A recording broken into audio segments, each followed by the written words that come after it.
చేయి చాపుమని నీవు పలుకగా ఊచ చేయి గలవాడు బాగుపడెనుగా.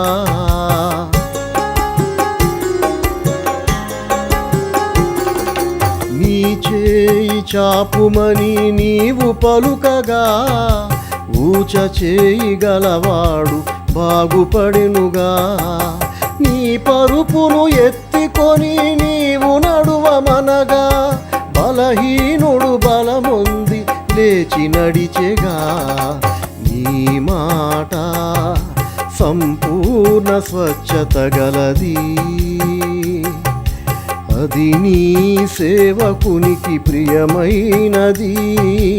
నీ బాట సంపూర్ణ స్వస్థత గలది.